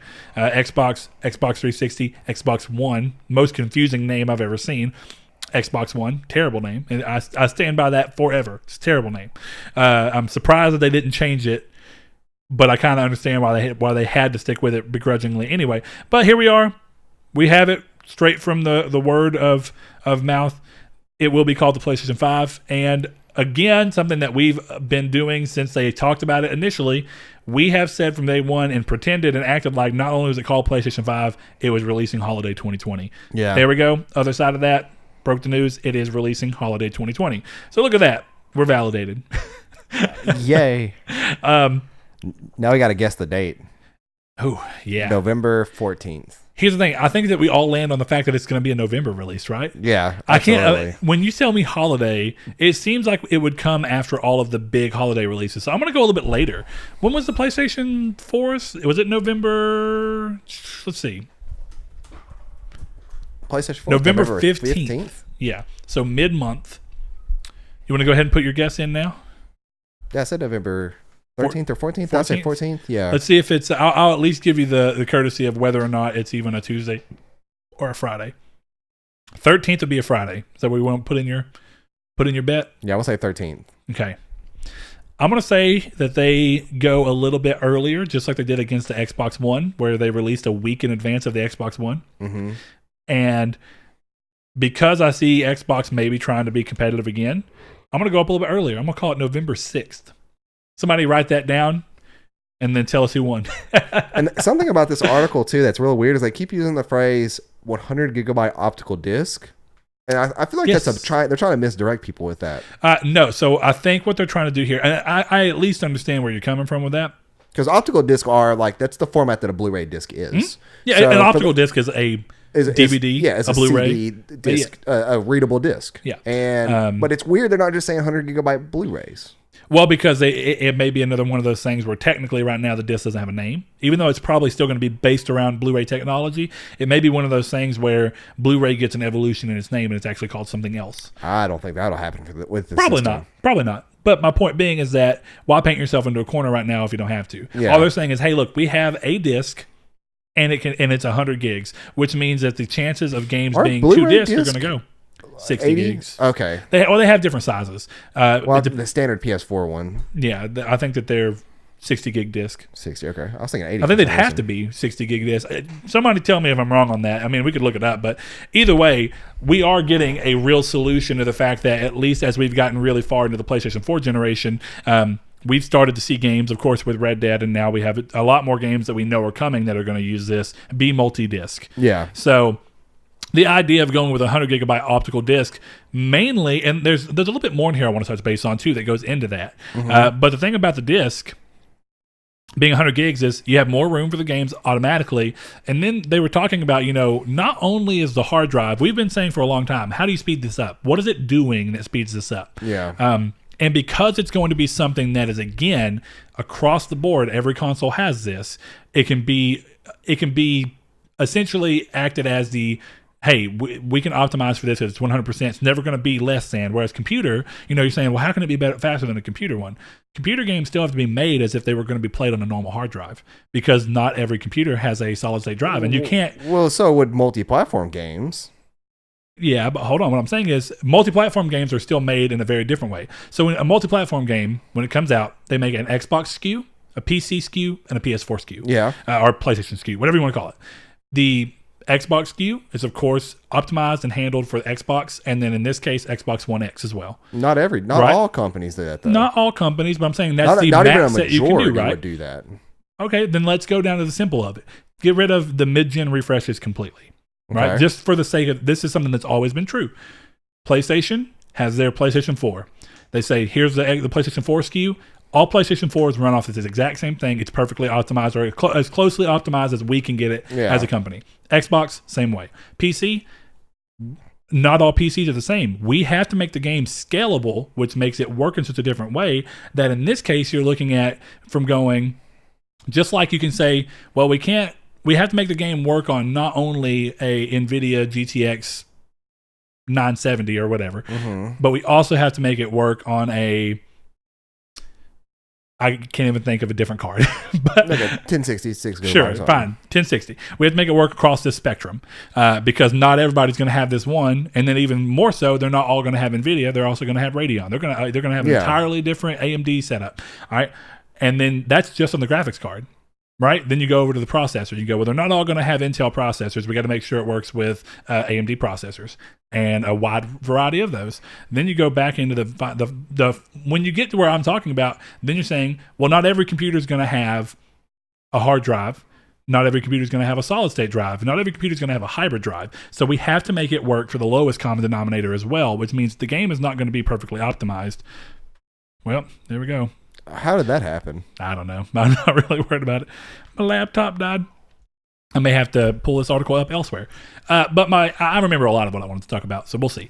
But when you're looking at that, one of the great things about the PlayStation 5 being the thing that sets up and says, oh, hey, here we are, is that, well, thank you, Saul. So nice of you. I don't know how, yeah, there we go. I don't know how the cable's going to reach. It's not going to. Okay, just throw it away then. We're done. Man, dragging this on as much as I can, huh? Anyway, the thing about the PlayStation 5 having that, and even the Xbox is going to benefit from this, since every console is going to have that, every game can be made of saying, we no longer have to account for the way a normal hard drive works. And Mark Cerny goes into that in this interview, and there's a part where you can read it. He talks about with a common hard drive right now, the games are all bigger than they need to be because there's multiple copies of everything in the game. Updates, everything. Well, there's multiple copies of items that come into contact a lot because they need for them to load in quickly and be seamless. It's a car that is in the game a lot, and you're going to see it constantly. It's copied 20 times on that hard drive, so that at any given point where the read's at, it's close so it can go to it and pull it into frame. And the less often you see an item, the less time it's copied, but it's copied multiple times, and it's a waste of space because of the way the hard drive has to work. The way the solid state drive works, they no longer have to deal with copies. So not only are games going to be set up to where they don't have to make copies near as often, or maybe even at all, of the objects that you need to see to pull in, that's going to save a ton of room. You're not wasting room on a disk just to have the same item 20 times in the thing just so it can read as it needs to. And I know this is kind of getting into the weeds, but I think we finally have our answer as to how this might be even quicker than a PC's hard drive or solid state drive, because a PC game is not going to be completely optimized to only work on that solid state drive, whereas every PlayStation 5 game will be. That was my point. You can't say that, though. You can't promise that for sure, because say Activision and whatever they're working on, they may mess that up, and that optimization may not be. Maybe they will, but I mean, across the board, more often than not, any SKU is going to be optimized for specifically PS4 and specifically Xbox. And it's just going to make it easier. Right, but I wouldn't always say that they're still going to perform better because we don't know the tech yet. No, we still don't. But I'm just saying I understand how, because your biggest thing was how is Spider-Man cut down to 0.8 seconds. Yeah, I still don't believe that. And I'm not saying it's true. Yeah. All we have is information to go off of. Concrete information and concrete proof that this is actually a thing. I think you're not going to believe it until this is, and I won't either, until the system's in your hand, in terms of real belief. I believe it as far as what they're trying to tell us, but that doesn't mean that the end product's actually going to do this. Yeah. That's just like Stadia saying you could get 5 megabytes down and you could play 4K 60. No. Yeah. That's not that. That's exactly. Not a thing. And we see right now, PlayStation now says 5 megabytes per second minute, but it doesn't work very well. No. So I was playing Party Chat with Gavin last night, and he's using Windstream, which is probably 30 to 60 or less. And what is it?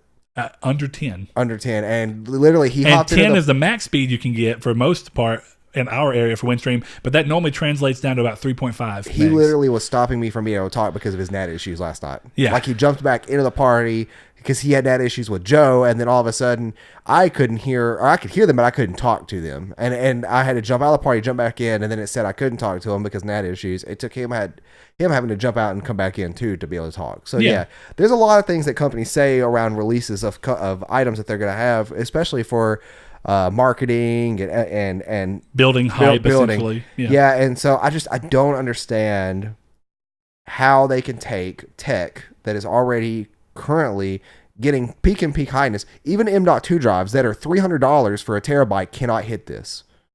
I don't know enough about that. Oh, so no, I am 100% sure that I'm not saying you SSDs. Don't. I have nothing to add. I said a terabyte. M.2 SSDs are ridiculous. Yeah. But my point being is I have nothing to add to that because that's way past my point of knowledge to even a surface level. But either way, I like that they're going into details on different things. One of the things that Mark Cerny mentioned was that when people were wondering, was the ray tracing going to be was the ray tracing going to be something that was software buoyed, and he said no, it is hardware level. See, and what I don't get with this either is that I was reading an article about this, and they're talking about what does hardware accelerated mean for ray tracing, because that's not something a PC does currently. It's not something that's integrated into graphics cards right now.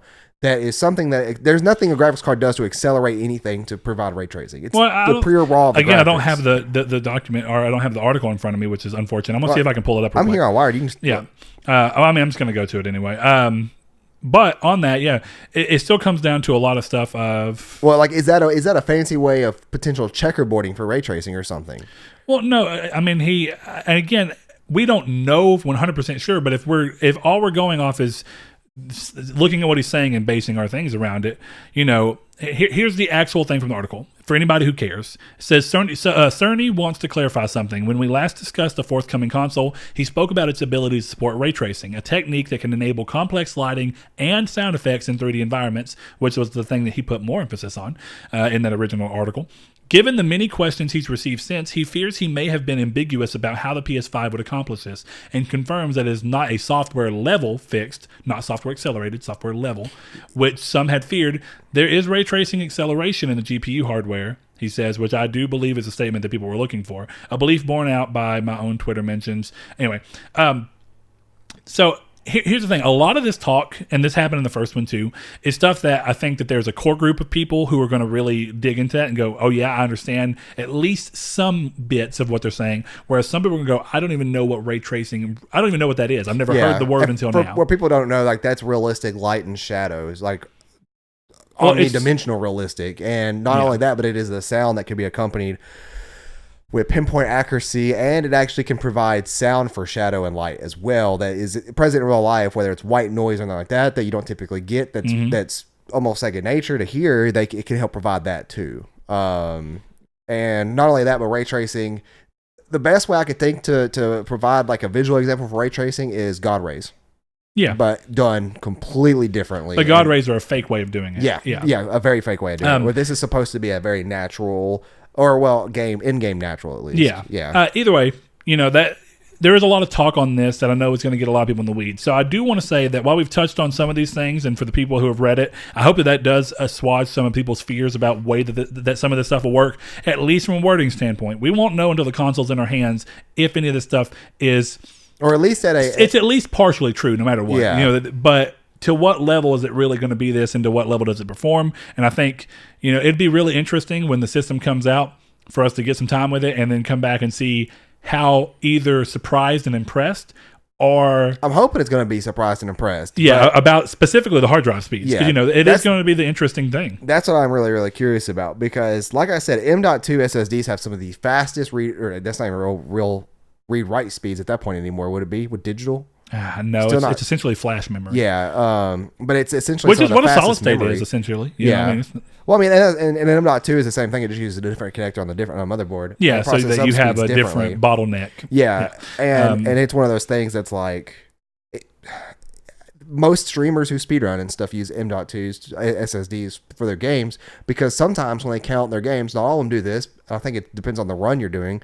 They count load screens. Mm-hmm. So they want the load screens to be as quick as possible. And even then, there's still not load screens. It's 0.6. That's less than a second to fast travel somewhere. Stand up.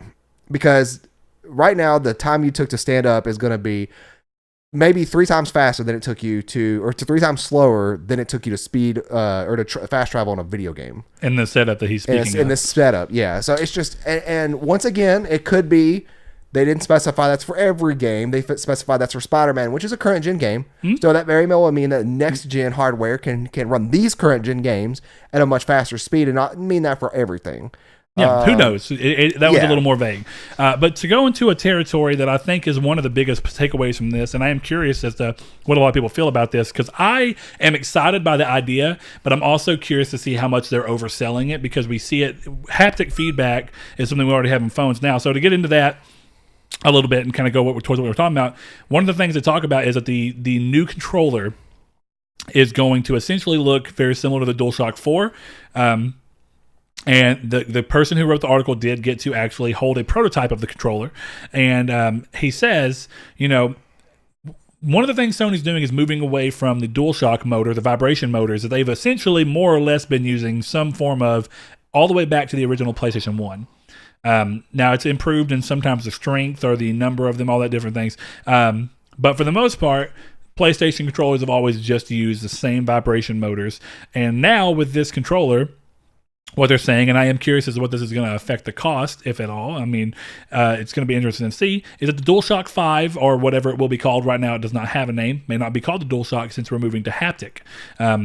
It is saying that, one of the things that's going to happen when you have a cell phone, haptic feedback, if you go and enable it, you'll see it like when you're typing, you'll feel a little vibration. And it's more nuanced than a vibration motor that spins something around and knocks around. It's more of it's more of what you would it's more to give you a reception of what that feels like when you do it. Like it's not there to give you I don't think feedback is the right word, but I don't think it's there. The way for me haptic feedback work is like, hey, here is this screen that has no true feel except for glass. This is now allowing you what the phone wants you to feel like this action does. Yeah. It's the feedback that gives you that, I guess. And I'll say on phones, that's the truest thing I can say too. Because where most people will feel haptic feedback in a phone is in your keyboard. When you're typing, you'll feel it. And I think Saul's right. It's to kind of give you some form of a mimicking of touching a real key, because it kind of gives you that physical feeling of a feedback that lets your brain know, oh yeah, he hit a button, because otherwise you're just tapping glass. Where in a game controller, it's more meant for, oh, you got hit, or oh, you're shooting a gun, or various. And that's more of the current vibration stuff. So what they're positing for the updated thing is essentially going to be that it's going to have. Here's a couple things on here. I'm gonna go ahead and just read from the article, that way we're not losing stuff to us trying to reword it or for any dumb reason. It says the controller does have some features Sony's more interested in acknowledging. One is adaptive triggers that can offer varying levels of resistance to make shooting a bow and arrow feel like the real thing, the tension increasing as you pull the arrow back, or make a machine gun feel far different from a shotgun. It also boasts haptic feedback from far more capable than the rumble motor console gamers are used to, with highly programmable voice coil actuators located in the left and right grips of the controller. Combined with an improved speaker on the controller, the haptics can enable some astonishing effects. First, I played through a series of short demos courtesy of the same Japan studio team that designed PlayStation VR's Astrobot Rescue mission. In the most impressive, I ran a character through a platform level featuring a number of different surfaces, all of which gave distinct and surprisingly immersive tactile experiences. Sand felt slow and sloggy, mud felt slow and soggy. On ice, a high-frequency response made the thumbsticks feel like my character was gliding. This goes into it's going to be really interesting to see how this goes. I'm really excited about the idea of triggers that can adjust their pressure through some kind of encoding that lets you actually sit there and go, okay, you know how games normally will use their own built-in game things to try and mimic this? Yeah. You're going to see the screen start to shake more as you start to pull it back more. And then the longer you're holding it, the more you're going to feel... the more you see the screen shake, you know that eventually you're going to shoot the arrow or drop the arrow because you've waited too long and your character doesn't have the strength to hold the bow for that long. You see that in games. How much cooler would it be with the idea of these adaptive triggers to think, okay, this is the way the game will give you the information now. As you start to pull back, instead of screen shaking so much, and maybe the screen will still shake, but now instead of it just being a visual representation and maybe a little bit of a vibration rumble, instead now you're going to get haptic feedback that starts to give you a little bit of a rumble, and you're going to get a trigger that actually starts to fight you as you try and pull it back to mimic that. One game that I was thinking of that this would actually be really cool in was Mud Runner. And that's when you're on the pavement, the trigger is real smooth. But then when you get on gravel, it gets a little harder to press. But then when you get real deep in the mud, the trigger gets real hard to press in. Yeah. And then, of course, you get the rumble with it. See, I thought racing games, too. And one of the things they talk about in the article is a build of Gran Turismo Sport that has... apparently the real Gran Turismo Sport, and I haven't even thought about it because I played with my racing wheel a couple times, and that force feedback's a little different. But in racing games, they said the real version of the game, when you're playing with a DualShock, does not support the vibration at all because there's no way to differentiate what you're doing. Yeah. Whereas they said in this build, you're on pavement and the pavement feels smooth. With the haptic feedback, like the vibration that it's offering feels smoother, but it's still there to kind of give you a feeling of being in a car. But then when you get in the mud, it starts to feel like a little more sloppy and probably clunky. Yeah, and clunky. And that's the same basic idea for what you're talking about with the adaptive triggers. That would be great. There's a lot of ways that you can pull that in that are really cool. But I guess it's just how can the controller start to give you information that sells the experience more than what doing visual representations can. And I think a game like Horizon Zero Dawn, where you go to pull the bow back, instead of now having it where eventually you hold the controller for too long and the screen just starts to shake more and more, and eventually you lose the arrow, it would be a lot more of a selling point of making you feel like you're a little more connected to the experience when you pull the bow back, and the longer you sit there and hold it, the more the trigger starts to fight you and push up against you. That would be cool. And and that's when you know, oh, I'm about to lose this arrow. Or maybe like in the new Elder Scrolls game, the you can maybe customize your bows and you get different strings, which are then harder to pull back on the trigger than not. I said that in Discord, and I thought that was kind of a cool idea. Yeah, or even like a different type of wood. Every bow, that would be really hard in my mind, because it's this goes into one thing. Game. Well, it's not even that, right? Even if they decide to use it, and that's assuming that Xbox doesn't do the same thing, they very well might. But in a game like that, how much cooler would it be? And exclusives would definitely do this best, but if every bow felt different because of the fact that every bow has got a different tension point. Yeah. That leads me to something I was really wanting to talk about with all this. This all sounds fantastic to me, though sometimes I think things sound a little more fantastical than they really do end up feeling. Like when you feel them, you're like, this is an improvement, and I enjoy it. But the idea was cooler. It's become more of a chore, and I don't like it. Well, I don't mean that as much as I'm just saying like the idea was somehow cooler than the actual reality. Even though the reality's better than what we have, it's easy to hype yourself up into something, kind of like with games. You see trailers of a game and you build your own version of what a game is supposed to be like, and then when the game doesn't hit it, even if it's good, you're just kind of like, but it also wasn't what I was expecting. But when you go through that, my worry though that this actually kind of leads to answering is some of these features rely on, very similar to what we see right now with the touchpad and the light bar and all these things, it relies on the developers to use these things. And if you leave it up to them to not use them, as Sony does right now with both the light bar, the speaker, so all three, the light bar, the speaker, and the touchpad on the PS4 DualShock 4, if developers aren't going to use them, and thankfully we have a mix right now. Yeah, but you can't get them out of here because backwards compatibility. And it gets you the same problem that we're going to have with the touchpad, which I don't have a problem with touchpad, to be fair. That's what happened when gimmicks get mixed in with backwards compatibility, because those gimmicks have to go forward the entire time if you want backwards compatibility. And some of these are a little different. Some of these, I don't think that haptic feedback is required, but it'll make if moving forward, let's just say that they do away with haptic feedback, which I don't think that they'd go backwards. No, yeah. But let's just say if the haptic feedback was gone in PS6, I don't see that keeping you from playing a PS5 game, but it would definitely not feel the same. Yeah. Whereas something like if the touchpad is a dedicated input in that game, Killzone, and you don't put the touchpad onto the next thing, then suddenly you are left with the issue of what's the new keys for this, or the new mapping? Where do you map this into? Yeah. And if you take it away and don't replace it with anything that gives you more inputs, then you're done. You can't do anything about it. Yeah. And it's like the light bar, like, if you don't have VR, that thing's literally useless. It's only there to tell you your health. Like, who's looking at their light bar for their health? Or like and it's not that it's not cool. So here's the thing about gimmicks. A lot of the time they are cool. Yeah. Passingly. But they're useless. Like, you were talking about, I'm pretty sure it's you that always talks about this. So when you're playing Grand Theft Auto 5, the police red and blue light flashes on your light bar, which is cool. Yeah, I mean, it's cool, but it's useless. It drains battery. It's ultimately useless. Yeah. And it does go to the thing of the only reason that it had to be there was because of their plans for VR. Yeah. Other games just decided to use it. The fact that you couldn't turn it off is a big no-no. Yeah. It really shouldn't have been that way. To me, I'd be less harsh on it if I could turn it off. But you can't. You can just dim it. And it could be set up to where when you turn VR on, it automatically forced your controller's lights to come on. That way you couldn't go around it because you have to have it for that. But that's not the way they chose to do it. So as much as some of these ideas sound really cool to me, and I really hope that this is the real future of gaming and that this is something we're going to see. I hope that that's what it is, and this is not some hollow thing that gets lightly used and mostly used by PlayStation exclusives, which I'm glad that they would.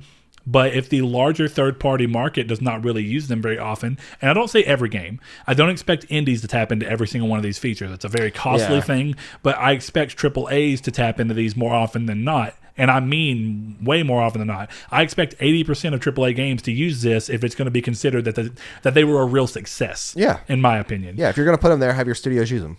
Yeah, and it's the sad thing about that is that Sony has no control over the rest of the people. They can essentially urge I would say, and Sony's been really good about not forcing anybody to do anything. They urge their teams to, if you can find what you think is a creative use of putting this into the game, do it. Yeah. But they don't require it. And you see that in a lot of things from Sony did not make, and this is even back on the PS3 when they were doing their big 3D TV initiative and they had a lot of 3D games. Sony didn't say, hey, Naughty Dog, you have to put 3D in. Sony said, if you think that 3D is a cool technology and you'd like to do it, do it. So they did it in Uncharted 3, which led some people to go, do you have any plans for, when it was announced before the game came out that it was going to support 3D, there was the question of, will you support the upcoming Move, which is a peripheral, so it's a little different. I understand that. But it comes back to the same idea of you either force your people to do it, strongly suggest them to do it, or you don't even put them in there. Yeah. And then it still comes down to, if 90% of games that release on PlayStation 4 are third party, and those games are not using these but 20% of the time, you put features and cost into something that I had to pay for that's being underutilized. Right. And it's an unfortunate thing. I'm going to pull up the article real quick and make sure I'm not missing anything else. One of the things that we said we'd talk about was a statement that came around this time. It's a vague statement. It's in regards to PlayStation 4 backwards compatibility, and essentially the statement said that there's a potential that not every PS4 game will work with PS5. Now, it's a really vague statement. Yeah, and we don't know why or how. And I do think that I'm not going to consider this right now, definitely when we're over a year out from the console. I don't consider this to be a red flag. No, because it could mean somebody brought up share play. Mm-hmm. And or it could, not share play, party play. What is it called? PlayLink. Yeah, I brought that up on Twitter. Yeah, and now it is an important thing to say. You know, Gideon is the one I was talking to on Twitter about this, and I understand his point, but it's still something to think about. Where technically it leads to the point of the statement's still true. If you say what's full PS4 backwards compatibility, and if you use that wording, that means every game that ever released on there is going to work. That doesn't account for every single thing. That doesn't account for MMOs that servers are shut down. Yeah. So technically, that's already not full backwards compatibility. Even though, you know, Gideon's argument, and I do agree with that, is that it would be foolish to expect the PS5 to play a game that the PS4 itself cannot even play any longer. That's true. Yeah. PlayLink, the reason I brought it up is that the way they went about making PlayLink is very expensive and very weird for them in terms of legacy cost.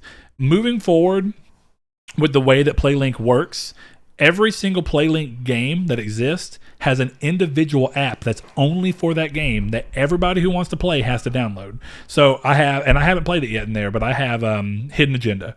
Whenever it's time for me to play that and I want to play it, and I probably need to do that soon, you're going to have to go to your app store, type in PlayLink Hidden Agenda. It's a dedicated app only for that one game. Mm-hmm. Everybody who wants to play that has to download that, and that means that all those apps exist separately as a listing. Right. Those have to continuously be updated as Android continues to improve to make sure that it continues to work with newer forms of Android. Has to keep going. And then eventually they can start dropping off, like, well, we're not going to support Android 4 anymore or something like that. Mm-hmm. But it does still mean that they have to make sure their games that those apps are set up to work with newer phones and with a variety of phones. That's a cost that's not really it's not really good for them. They're having to pay for these services to stay up and these servers to stay up to access these. Eventually, I do see PlayLink getting chopped. And that does mean that while it won't be playable on PS4, of course, it also will not be playable on PS5. That is technically not full backwards compatibility. And while I don't see that as an issue, there will be people who try and use that as ammo against it. Yeah. And the bigger thing to me is I agree with Gideon's overall assertion that if it plays on the PS4 from now until eternity, it should play on the PS5. I do agree with that. But we've not seen that in a console since the PS3 rather, and only the first PS3 that had PS2 hardware in it.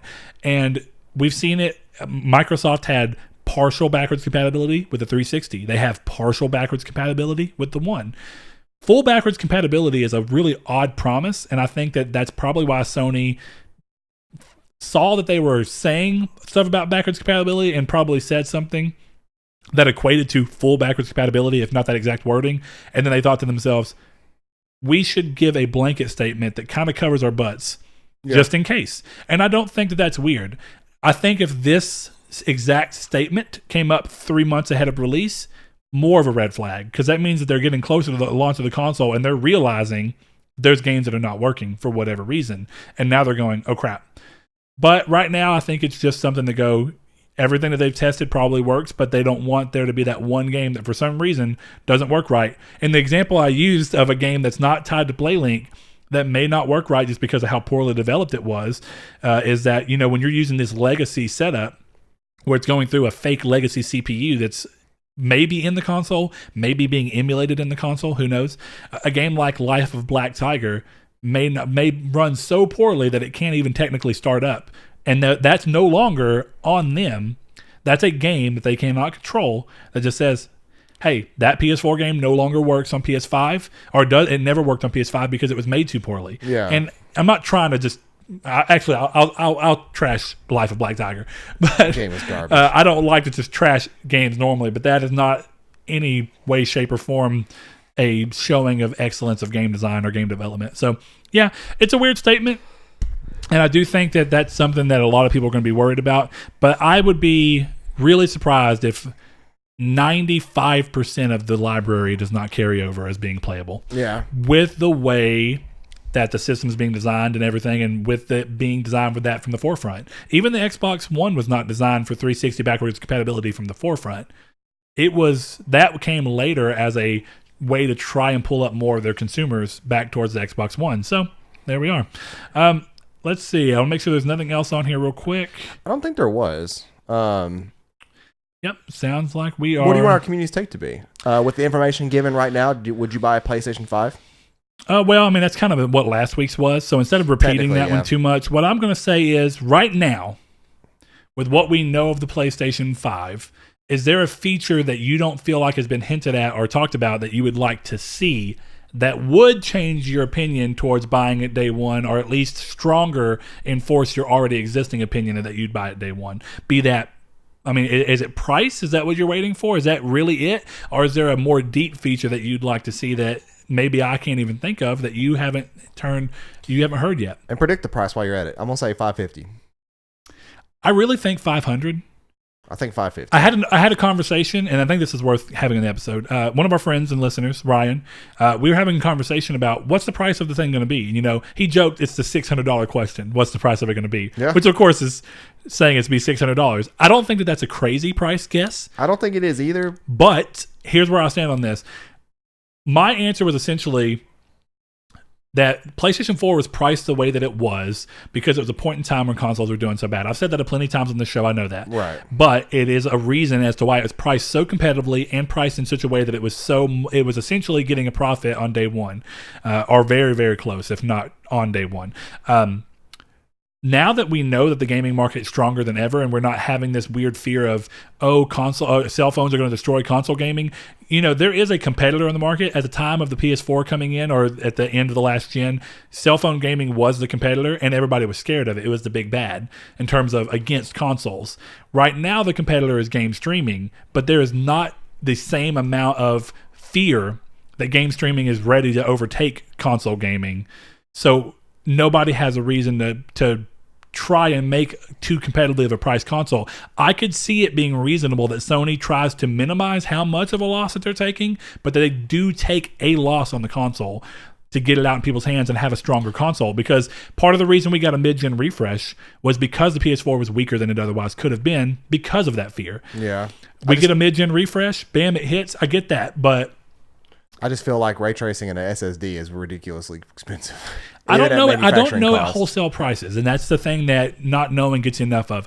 I'm going to lock my price in at $500, primarily because of the fact that Mark Cerny says it's going to be I can't remember the exact wording, but essentially it's going to be an alluring price for gamers. And he used that as a kind of overall, like not only core gamers, but people who are casuals that would want to somewhat think about moving up. But knowing Mark Cerny, he probably said that in lieu of how much PCs cost in mining areas. It is a weird statement to have to contend with because of that fact. It could be that it's a price that is very impressive given the tech, but I don't think that the way he worded it says that. I think he looks at it and says, people who expect what this market is, this is going to be a price that's good for them. Yeah. And I don't think we see $599 again, because that was a really big... I think we'll see $549 at the highest.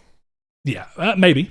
I could still give you 550, but the reason I land on 550 is because of that, and because of the fact that they seem to still be, and this is the one thing that could be my thing.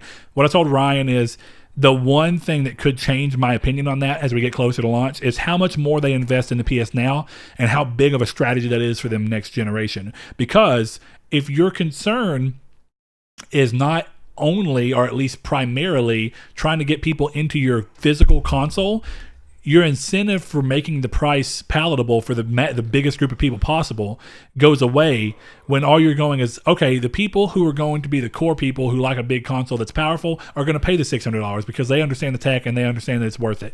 But if they're saying, or you know what I mean, if they're saying, if that's it, and then they go, the rest of the market we can grab with PlayStation Now through either PS4, where people who own a PS4 will be able to stream PS5 games maybe. We don't know. That's possible. We don't know. Or through a computer where they sell you a Dualshock 5. Because right now on computer, when you play PS Now, it requires a Dualshock 4.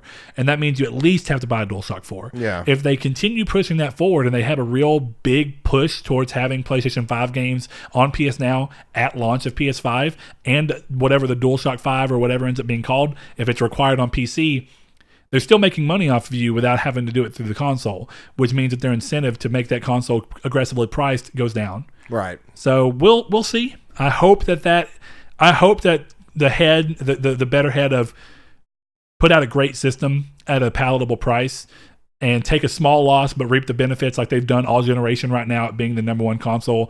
So that obviously means that their hardware sales are way better. They're making hand over fist money off of software sales.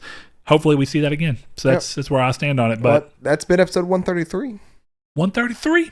All right, guys, we are going to go ahead and head out, but we appreciate you guys listening this week. Again, thank you. If you're listening to us on iTunes or any podcast service that does have a review system and you like what we're doing here, consider leaving us a review. It gets our numbers up there, lets people find us a little easier. If you're on YouTube, subscribe, hit the like button, share the video with anybody if you think it's a good video. If you didn't like it, again, go to the comments, tell us why. Maybe we can learn how to tighten the show up a little bit more and be better for a larger group of people. We just we like the community feedback and talking with people, and we would like to talk to even more people. With that said, we're going to go ahead and thank our patrons, and thank you. Thank you. Thanks to our patrons, Dan Barber, Josh Jarrell, Matthew Green, my name is Dan, Douglas Below, Sean Santarud, Eric McAllister, Matt Sycamore, Funk Turkey, Shadowist, Steven Salazar, The Stonard, Travis Below, Eduardo Palomino, Stefan Swanlin, Coy Live, Philip Laguerre, Corey Hickerson, Brian, Donovan Williams, William Digital Spooker, Derek Porter, Josh Ayers, Brandon Edwards, Sean One Neo, Tyler Powers, and Dylan Kirby. If you'd like to support the show, you can go over to patreon.com/Nartech and give as little as $1 a month. Thank you.